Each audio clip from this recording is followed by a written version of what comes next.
le sens où, comme vous l'avez vu, elle est due principalement à l'insécurité sur le plan, disons, stabilité à la fois au niveau éventuellement des maîtrises de la sécurité du pays et également du contrôle de tout ce qui pourrait perturber la stabilité économique et financière.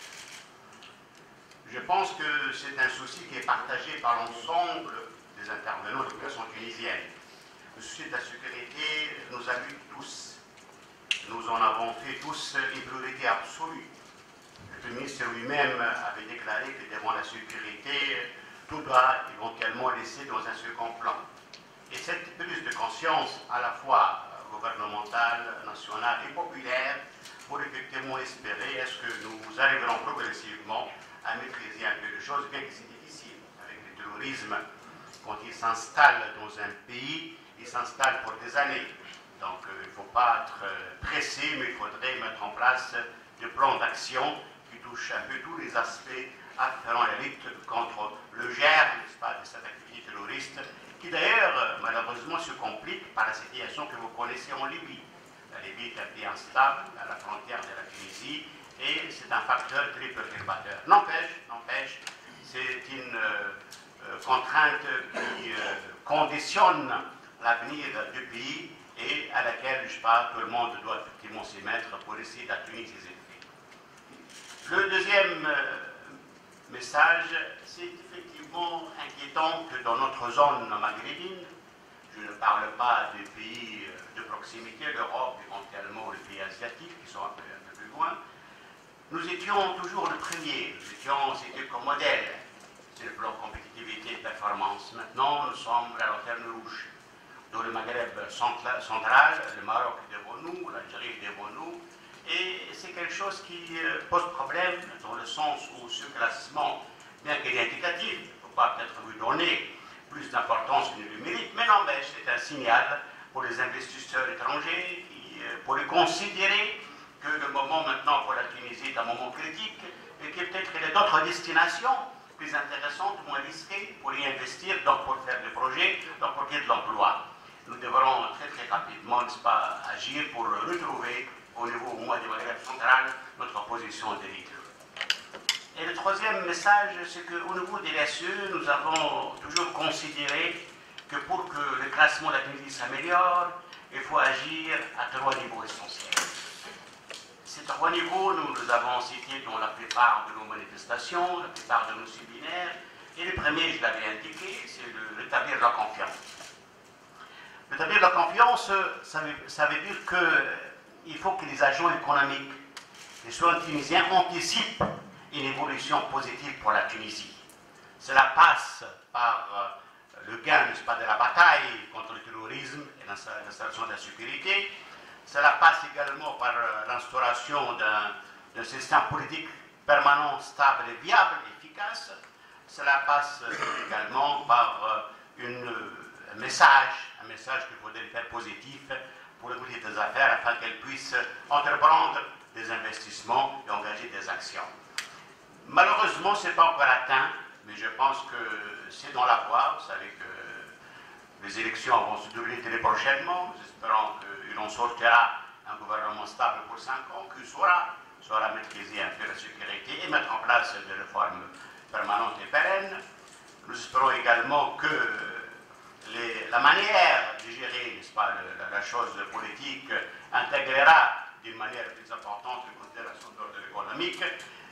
Ce sont des espoirs, mais attendons les élections pour pouvoir effectivement dire que nous allons enclencher une approche de rétablissement de confiance qui est indispensable pour toute amélioration de nos nations.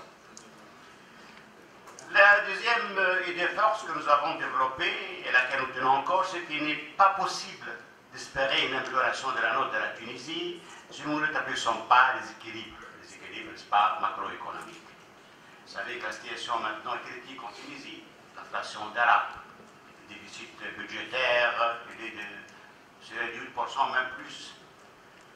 Le déficit de la balance courante serait également de 8%. Les soldes de la balance commerciale ne cessent de baisser. Le taux de chômage est encore assez élevé, qu'elle a été réduit sensiblement, légèrement. Donc tous ces indicateurs ne sont pas des indicateurs qui nous encouragent, n'est-ce pas, à pouvoir investir en toute sécurité. Et ce souci de la stabilité économique, n'est-ce pas, et financière est un souci qui doit avoir une priorité. Certes, la sécurité est importante, mais elle ne doit pas gommer le nécessaire rétablissement de nos déficits budgétaires et extérieurs principalement. Parce que ces déficits, s'ils continuent comme ils le sont actuellement, vont perturber le développement de la Tunisie, la croissance sera affectée, et sans croissance, il n'y a pas de création d'emplois, le taux de change du dinar tunisien sera affecté, et vous avez des conséquences d'un dinar, n'est-ce pas, qui régresse sur le coût des importations, donc sur l'inflation et la performance des entreprises. Donc nous appelons à plus de rigueur en termes de rétablissement d'équilibre nationaux et globaux. Et le troisième pilier, sur lequel nous avons également appelé, c'est le réforme. Nous savons très bien que le gouvernement est le gouvernement transitoire, qui ne peut pas effectivement engager des réformes profondes, mais il doit les préparer pour que ceux qui vont venir après les élections auraient éventuellement des dossiers bien ficelés afin d'engager des réformes touchant tous les aspects de la vie économique et sociale. Nous avons besoin de réformes touchant l'éducation, de réformes touchant les systèmes, n'est-ce pas, de santé, la sécurité sociale, la fiscalité, touchant également le commerce extérieur, la lutte contre le marché parallèle, touchant les systèmes financiers, touchant également les circuits de distribution, n'est-ce pas, tous les aspects de l'économie tunisienne ont besoin de réformes profondes et il faudrait oser les engager, même si elles sont douloureuses pour le pays. La Tunisie a vécu durant 3 années une ère de nonchalance, dont le fruit de la révolution. C'était attendu et inévitable. Mais maintenant, l'heure est venue pour travailler dur, accepter des sacrifices, non pas à titre, disons, corporatiste, individuel, mais sacrifices répartis sur toute la population tunisienne.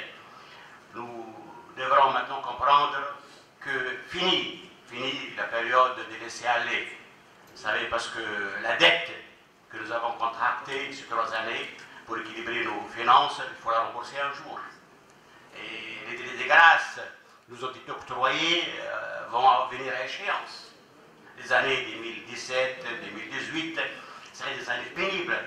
Et le seul moyen pour pouvoir rembourser la dette convenablement, il faut la rembourser parce qu'on n'a pas le choix, sinon notre classement va baisser encore davantage, c'est de travailler, c'est de créer des crédits de richesse, c'est d'augmenter le PIB, c'est de faire de telle sorte que l'atmosphère de l'économie tunisienne puisse effectivement attirer des investisseurs étrangers et surtout à rationaliser et rassurer les investisseurs locaux sur lesquels il est difficile de créer de l'emploi et de réduire le chômage. Nous donc restons sur le qui-vive, nous observons encore ce qui se fait à l'échelle nationale, mais nous insistons sur les 3 piliers que je vais indiquer: rétablir la confiance par un climat de stabilité, rétablir des équilibres macroéconomiques et approfondir et engager des réformes sérieuses et pertinentes. Voilà donc ce que nous avons à vous dire. L'important est d'écouter avec vos questions. Nous serons heureux